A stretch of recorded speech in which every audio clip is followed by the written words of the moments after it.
오늘 받으실 하나님의 말씀 신약성경 에베소서 4장 25절에서부터 32절 말씀입니다. 우리 한 절 한 절 한 목소리로 같이 읽도록 하겠습니다. 25절 말씀부터 같이 읽겠습니다. 같이 읽습니다. 시작. 그런즉 거짓을 버리고 각각 그 이웃과 더불어 참된 것을 말하라. 이는 우리가 서로 지체가 됨이라. 분을 내어도 죄를 짓지 말며 해가 지도록 분을 품지 말고 마귀에게 틈을 주지 말라. 도둑질하는 자는 다시 도둑질하지 말고 돌이켜 가난한 자에게 구제할 수 있도록 자기 손으로 수고하여 선한 일을 하라. 무릇 더러운 말은 너희 입 밖에도 내지 말고 오직 덕을 세우는데 소용되는 대로 선한 말을 하여 듣는 자들에게 은혜를 끼치게 하라. 하나님의 성령을 근심하게 하지 말라. 그 안에서 너희의 구원의 날까지 인치심을 받았느니라. 너희는 모든 악독과 노함과 분냄과 떠드는 것과 비방하는 것을 모든 악의와 함께 버리고 서로 친절하게 하며 불쌍히 여기며 서로 용서하기를 하나님이 그리스도 안에서 너희를 용서하심과 같이 하라. 아멘. God is good all the time. I'm nothing with God. 아멘. 여러분들의 고백이 참된 믿음의 고백되기를 주님의 이름으로 축원합니다. 오늘은 뜻을 정한 인생 417번째 시간으로 동일한 말씀으로 5주째 우리 세 사람의 모습이라는 제목으로 하나님의 말씀을 증거하도록 하겠습니다. 예수님을 믿는 우리들은 예수 그리스도로 옷 입은 사람들입니다. 예수님으로 옷 입었기에 세상 사람들은 우리들의 모습을 보면서 예수님을 발견하셔야 됩니다. 예수님은 죄가 없으신 분이십니다. 예수님은 거룩하신 하나님이십니다. 그래서 예수 그리스도로 옷 입는 저와 여러분들 모두는 세상 사람들이 바라봤었을 때에 윤리적으로도 도덕적으로도 정말 흠없이 거룩 자체가 나타나기를 주님의 이름으로 축원합니다. 무엇보다도 우리가 세 사람의 모습으로 살 수 있는 유일한 은혜가 있다면 예수님께서 나를 위해 죽으셨다라는 그 은혜에 반응하는 삶이 결국은 세 사람의 모습이라고 저는 생각을 합니다. 우리 한번 옆에 계신 분들한테 은혜에 합당한 삶을 살아가십시다라고 한번 인사해 볼까요? 시작. 은혜에 합당한 삶을 살아가십시다. 이것이 바로 세 사람의 모습인 거예요. 우리가 얻은 구원은 잠시 잠깐의 구원이 아니라 영원한 구원이거든요. 영원한 지옥에서 영원한 천국으로 초대받았어요. 우리가 얻은 영생은 말로 형용할 수 없는 어마어마한 은혜입니다. 그래서 이 은혜를 깨달았다 그러면 은혜에 합당한 삶을 살아가게 돼요. 이것이 바로 세 사람의 모습이라는 부분들인 겁니다. 하나님을 따라 의와 진리의 거룩함으로 지으심을 받은 저와 여러분들, 그래서 사도 바울은 에베소 교인들을 향해서 세 사람의 모습들은 이러한 모습들이라면서 우리가 지난 5주 동안에 계속적으로 말씀을 들었습니다. 요약해 본다 그러면 세 사람은 거짓을 버리는 삶입니다. 왜 거짓을 버려야 되냐면 거짓은 철저히 마귀의 것이기 때문에 그렇습니다. 내가 거짓말한다라는 건 마귀에 사로잡혔다라는 겁니다. 그래서 저는 여러분들이 거짓을 버리셔야 됩니다. 또한 세 사람의 모습은 분노에 대한 모습에서도 세 사람의 모습을 발견할 수 있습니다. 우리가 인생을 살아가면서 분노라는 감정을 컨트롤하지 못하게 되면 예수 그리스도의 의가 바로 전달될 수가 없습니다. 무엇보다도 우리가 하는 이 분노, 이 화는 죄로 이어지기가 쉽습니다. 그래서 성경은 우리들에게 뭘 말씀하냐면 분노하더라도 분을 품더라도 그 분이 죄로 이어지지 말라라고 이야기합니다. 왜 그러냐면 마귀가 자주 이용하는 것 중에 한 가지, 단골 손님처럼 이용하고자 하는 것이 바로 우리들의 분노이기 때문에 그렇습니다. 그래서 이 분노를 통하여서 마귀는 우리들의 하나됨을 방해합니다. 하나됨이 무너지면 다 무너지거든요. 저는 여러분들의 분을 이왕이면 분이 없었으면 좋겠지만 분을 내더라도 그 분이 죄로 이어지지 않기를 주님의 이름으로 축원합니다. 또 다른 세 사람의 모습에서 바울은 도둑질에 대한 모습들을 다루셨습니다. 왠지 도둑질 그러면 우리랑 상관없는 모습일 수 있겠지만 상관이 있는 모습이기 때문에 그렇습니다. 성경은 우리들에게 도둑질하지 말라라고 이야기를 합니다. 우리가 알다시피 도둑질이라는 부분들은 남의 것을 내 것으로 취하여 사용하고 있는 것, 남의 것을 내 것처럼 이용하는 것이 도둑질입니다.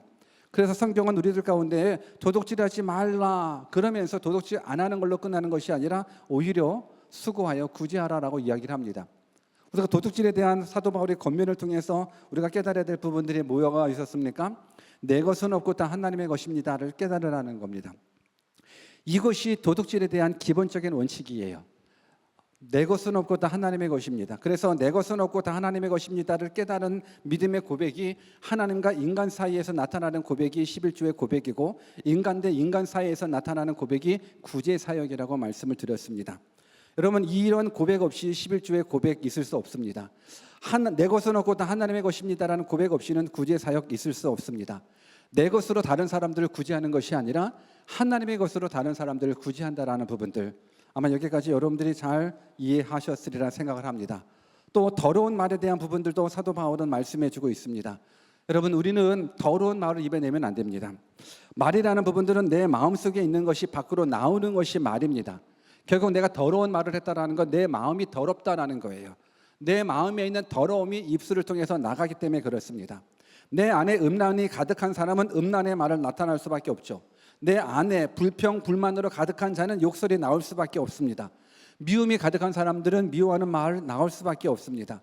그래서 저는 여러분들 모두가 우리들의 입술에서는 더러운 말이 안 나타나기를 주님의 이름으로 축원합니다. 부정적인 말 안 나타나기를 주님의 이름으로 축원합니다. 말은 파워가 있기 때문에 그렇습니다. 그래서 지난주에 여러분들에게 그런 말씀 드렸습니다. 결혼하지 않은 청년들은 말 이쁘게 하는 예수님 잘 믿는 사람들 만나 결혼하라고. 여러분, 굉장히 중요합니다.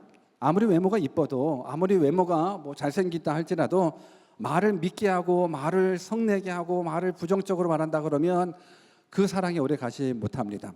말 이쁘게 하는 예수님 잘 믿는 사람 만나기를 주님의 이름으로 축원합니다. 혹시 옆에 그런 청년들이 있다 그러면 이렇게 한번 권면해 주시길 바랍니다. 시작. 말 이쁘게 하는 예수님 잘 믿는 사람 만나 결혼하십시오라고. 시작. 정말 중요합니다. 정말 중요합니다. 정말 중요합니다.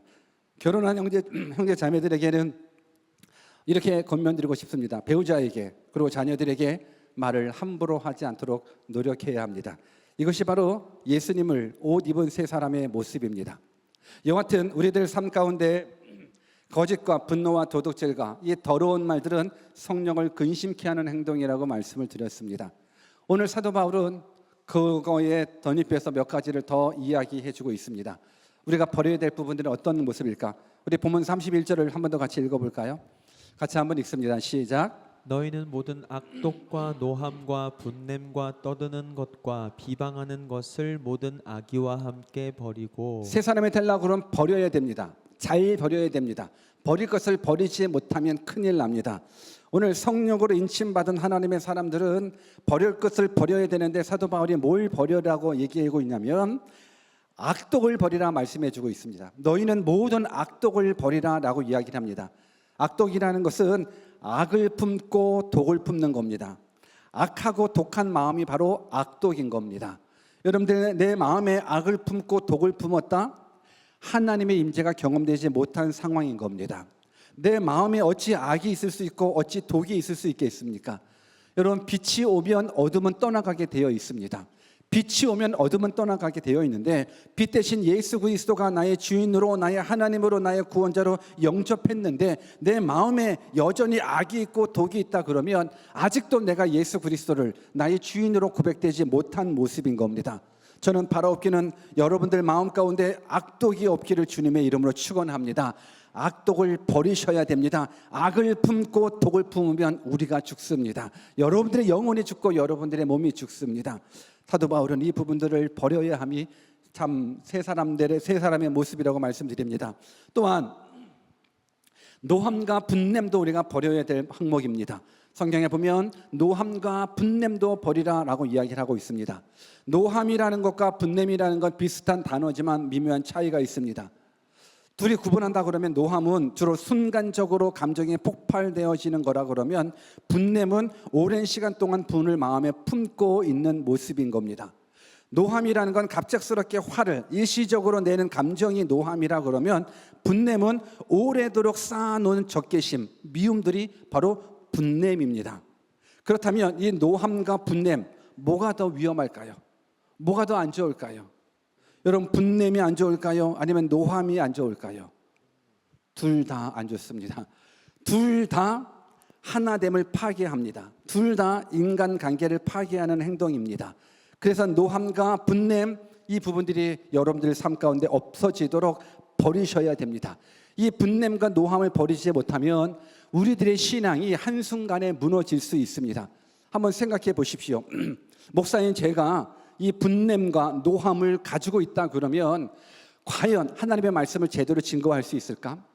목사가 노함과 분냄 막 이렇게 설교를 하다가도 누군가 좋다 그러면 막 강대상을 엎어버리고 왜 이렇게 좋으냐고 막 그러면 그때부터 말씀이 들려올 수 있을까요? 아니요. 막 목사가 막 화가 나가지고 막 욕설을 한다. 말씀이 들려질 수 있을까요? 들려질 수 없습니다. 여러분들도 한번 생각해 봤었을 때 노함과 분냄이 일어나게 되면 내가 그동안 쌓았었던 믿음의 공력들이 한순간에 무너지게 되어 있습니다. 자녀들이 우리가 분냄과 화냄을 통해서 아빠가 믿는 하나님, 엄마가 믿는 하나님 아닌 것 같은데, 나보고 전했었던 그 예수님, 아빠의 분냄, 엄마의 화냄을 통해서는 나는 동의할 수 없어져. 여러분, 이것이 굉장히 중요합니다. 그래서 예수 그리스도 옷 입은 여러분들 모두는요, 지금부터는 노함과 분냄을 버리시기를 주님의 이름으로 축원합니다.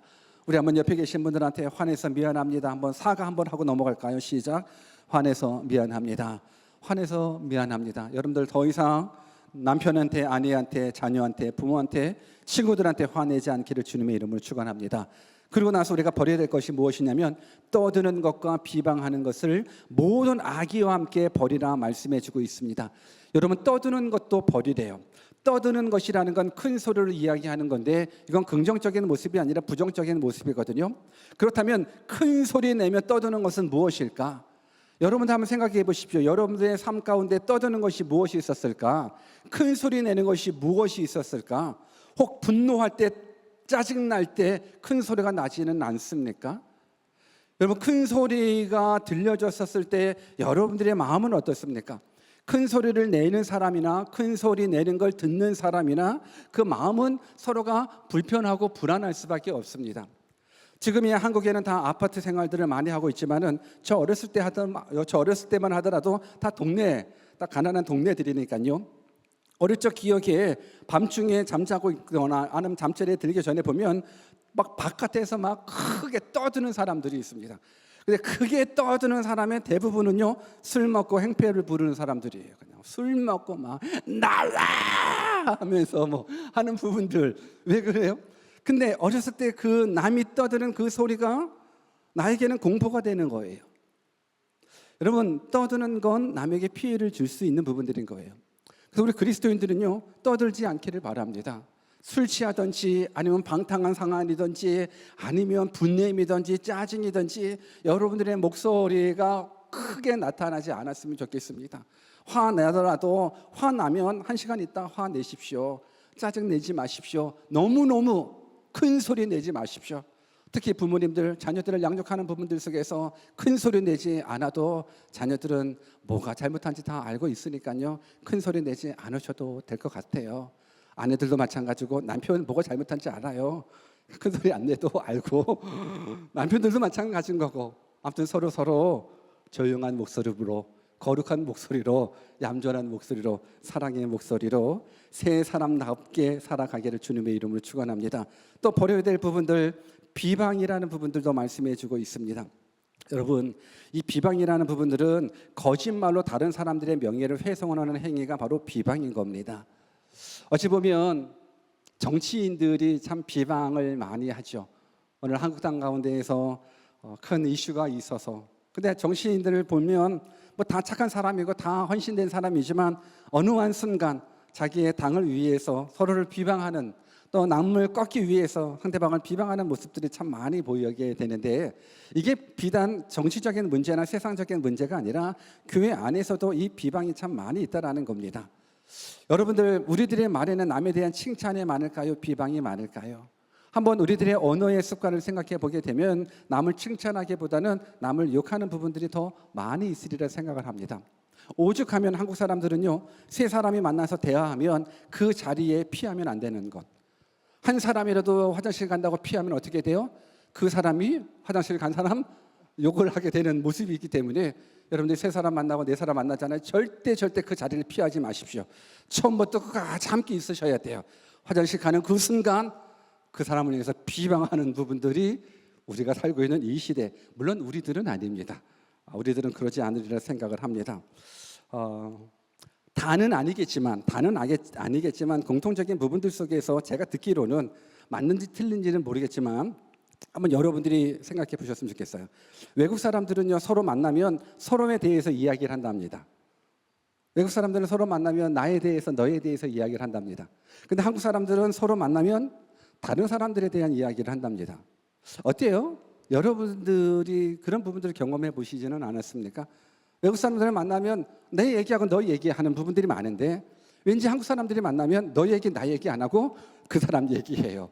그 사람 얘기하는 부분들이 많은데 그 사람의 칭찬을 얘기하는 부분들은 없죠. 저는 여러분들이 만나면 그 사람 칭찬 얘기 많이 했으면 좋겠어요. 어떻게 그 사람이 그럴 수 있을까? 어떻게 다 긍정적인 모습으로 칭찬만 있기를 주님의 이름으로 축원합니다. 사도 바울은 이제 예수 그리스도로 옷 입은 세 사람, 이제 결론적으로 이렇게 말씀을 하고 있습니다. 우리 32절 말씀 같이 한번 읽어볼까요? 32절입니다. 시작. 서로 친절하게 하며 불쌍히 여기며 서로 용서하기를 하나님이 그리스도 안에서 너희를 용서하심과 같이 하라. 예, 이제 해야 될 부분들인 겁니다. 버려야 될 부분들이 아니라 해야 될 부분들인데, 먼저 친절하게 하며 불쌍히 여기며 서로 용서하기를 하나님이 그리스도 안에서 우리를 용서하심과 같이 그렇게 살라 말씀해 주고 있습니다. 여러분, 친절은 우리 그리스도인들의 모습이어야 됩니다. 여러분, 친절이라는 말은 다른 사람들의 필요를 돌보고 배려하는 마음이 바로 친절입니다. 다른 사람들의 필요를 돌보고 배려하는 마음이 있어야 섬김도 있고 전도도 가능하게 됩니다. 여러분들 친절하십니까? 여러분, 쌀쌀하게 대우하지 않았으면 좋겠습니다. 특히 성도들 간에 더욱더 친절했으면 좋겠습니다. 새로운 성도들이 오면 더욱더 친절하게 맞이해 주셨으면 좋겠습니다. 이웃에게 친절하고 가족들에게 친절하고 그냥 모든 사람들마다 다 친절히 대하는 모습이 우리 그리스도인들의 모습이라는 겁니다. 우리 한번 옆에 계신 분들한테 그렇게 한번 인사해 볼까요? 내가 친절하게 대하지 못해 좀 미안합니다라고 한번 인사해 볼까요? 시작. 내가 친절하게 대하지 못해 미안합니다. 이제 좀 더 친절한 모습으로 대했으면 좋겠습니다. 근데 이 친절한 모습이 친한 사람들만 아니라 모르는 사람에게도, 불편한 사람에게도 더욱더 친절을 생활할 수 있는 모습, 이게 그리스도인들의 모습이에요. 여러분, 그리스도인들이 친절하지 않으면 전도가 되지 않아요. 친절하지 않으면 전도되지 않아요. 아무리 예수님 믿으세요 하는데 경우 없는 말을 하고 상식 밖의 말을 하고 불친절하다 그러면 그들은 우리들을 오해할 수밖에 없습니다. 저는 여러분들 모두가 친절하기를 주님의 이름으로 축원합니다. 또 우리가 해야 될 건 서로를 불쌍히 여기라 말씀해 주고 있습니다. 여러분, 불쌍히 여긴다는 건 다른 사람들의 어려움을 이해하고 공감하는 마음의 능력이 바로 불쌍히 여기는 거예요. 근데 남을 불쌍히 여기는 마음만 있더라도 다툼도 사라지고 원망도 사라질 것 같아요. 불쌍히 여기는 마음이 없으니까 원망이 있고 다툼이 있는 거예요. 아내를 불쌍히 여겨보십시오. 남편을 불쌍히 여겨보십시오. 그 불쌍함 속에서는 원망도 사라지고 불평도 사라지고 분노도 사라질 겁니다. 우리들 마음 가운데 불쌍함이 없으니까, 불쌍히 여기지 않으니까 그런 거예요. 오히려 상대방이 불쌍히 여겨지는 것이 아니라 나 좀 불쌍히 여겨달라고 화내는 부분들, 내가 너 만나서 이렇게 이 꼴로 산다고 이렇게 힘들게 얘기하는 부분들인데, 오히려 나 만나서 이렇게 힘들게 살아가는데 이 긍휼히 여김의 부분들, 이 불쌍히 여긴다는 부분들, 저는 여러분들이 이 불쌍히 여긴다는 부분들이 이거 굉장히 중요한 것 같아요. 하나님이 우리를 불쌍히 여겼기에 우리가 구원받았거든요. 여러분, 사랑은 불쌍히 여김에서부터 시작되어지는 것 같아요. 오늘 저는 여러분들 모두가 다 불쌍히 여길 수 있는 믿음의 사람들이 다 되시기를 바라겠습니다. 다 불쌍히 여겨보십시오. 다 불쌍히 여기면 그 안에서 사랑이 흘러나올 수밖에 없어요. 불쌍히 여기지 않으니까 그래요. 이제 사도 바울이 에베소 교회를 향해서 제시한 마지막의 모습, 마지막 세 사람의 모습이 뭡니까? 하나님이 우리를 용서하심 같이 용서하라라고 말씀해주고 있어요. 우리 한번 따라서 볼까요? 하나님 같이, 하나님처럼 지금 성경 말씀은 하나님이 우리를 용서하심 같이 용서하라라고 이야기를 해주고 있어요. 여러분, 우리 모든 행동의 근본은요, 하나님처럼이에요. 하나님 같이예요. 하나님이 우리를 불쌍히 여기셨던 것 같이 우리가 불쌍히 여겨야 돼요. 하나님이 우리에게 악한 말을 하지 않으셨던 것 같이, 하나님이 우리를 비방하지 않으셨던 것 같이, 하나님이 악한 의도를 가지고 우리에게 다가오지 않으셨던 것 같이 우리가 그렇게 해야 된다는 거예요. 무엇보다도 오늘 성경 말씀에 보니까는 하나님이 우리를 용서하심 같이 용서하라 말씀해 주고 있는데, 그 용서하라는 그 말씀 중간에 뭐가 들어와 있습니까? 성경에 보면은 하나님이 그리스도 안에서 너희를 용서하심 같이 하라라고 이야기해 주고 있습니다. 여러분, 이것이 진리예요. 이것이 복음이에요. 하나님이 그리스도 안에서 우리를 용서함처럼 용서하라요. 여러분, 그리스도 안에서 용서받는다라는 것, 이것이 얼마나 큰 은혜인지 몰라요. 여러분, 하나님은 우리를 용서하기 위하여 하나밖에 없는 아들 독생자 예수 그리스도를 죽이시기까지 하셨어요. 하나님이 그리스도 안에서 우리를 용서하심처럼 우리가 용서하래요. 여러분, 하나님은 우리를 용서하기 위하여 하나밖에 없는 아들 예수 그리스도를 죽이시기까지 하셨던 엄청난 희생을 하셨어요. 여러분, 그 희생 때문에 우리가 구원함을 받았어요. 그 희생 때문에 우리가 용서함을 받았다 그러면 이제 우리는 더 이상 교만할 건덕지가 없어요. 하나님이 나 같은 죄인을 예수 그리스도의 십자가의 죽으심으로 용서해 주셨는데 우리가 누구를 용서를 못합니까? 누구를 당연히 불쌍히 여겨야 되지 않겠습니까? 오늘 여러분들이 예수 그리스도 안에서 용서함을 받았다 그러면, 그리고 예수 그리스도 안에서 용서함 받은 것처럼 우리도 그렇게 하나님처럼 용서할 수 있다 그러면 모든 인간관계의 문제는 해결되리라 생각을 합니다. 이 예수 그리스도 안에서 용서함이 없기 때문에 우리 안에 미움이 있는 겁니다. 우리 안에 다툼이 있는 거예요. 우리 안에 원망이 있는 거예요. 불평이 있는 거예요. 시기가 있는 거예요. 예수 그리스도 안에서 하나님이 우리를 용서하심처럼 우리도 용서할 수 있는 믿음의 사람 되시기를 주님의 이름으로 축원합니다. 이 용서함이 있을 때 우리가 모든 문제들이 다 해결됩니다. 하나님이 우리를 용서해 주셨습니다. 모든 가치 기준, 모든 행동 기준은 하나님이 예수 그리스도 안에서 행하셨던 것처럼 우리도 한번 그렇게 몸부림쳐 봤으면 좋겠어요. 다른 사람을 비교하지 말고 하나님이 나의 표준이 되었으면 좋겠습니다. 하나님이 예수 그리스도 안에서 나를 긍휼히 여기셨던 것처럼, 하나님의 예수 그리스도 안에서 나를 용서하셨던 것처럼, 하나님의 예수 그리스도 안에서 나를 사랑하신 것처럼 우리가 그렇게 사랑한다 그러면 그게 바로 새 사람의 모습이라고 저는 생각을 합니다. 물론 쉽지 않습니다. 쉽지 않기에 우리가 성령 하나님께 의탁하는 겁니다. 하나님, 나도 하나님이 예수 그리스도 안에서 나를 용서하심처럼 내 남편을, 내 아내를, 내 자녀를, 나의 원수를, 내 이웃들을 사랑할 수 있는 믿음 달라고 여러분들 기도하셔서 이제부터는 여러분들의 삶의 모습 속에 그리스도로 옷 입었으니 세상 사람들의 여러분들의 말을, 여러분들의 삶을 통해서 당신 예수 믿는 사람이군요, 이 소리 들었으면 좋겠습니다. 부정적인 것이 아니라 긍정적인 모습. 당신이 믿는 하나님 나도 믿고 싶습니다. 당신을 보니 하나님은 살아계신 것이 분명합니다. 어찌 그렇게 나를 사랑하실 수 있겠습니까? 역시 그리스도인들은 다르시군요. 이 얘기 들어서 새 사람의 모습으로 하나님 앞에 영광 올려드리는 여러분들 되시기를 간절히 주의 이름으로 축원합니다. 우리 같이 한번 기도할까요?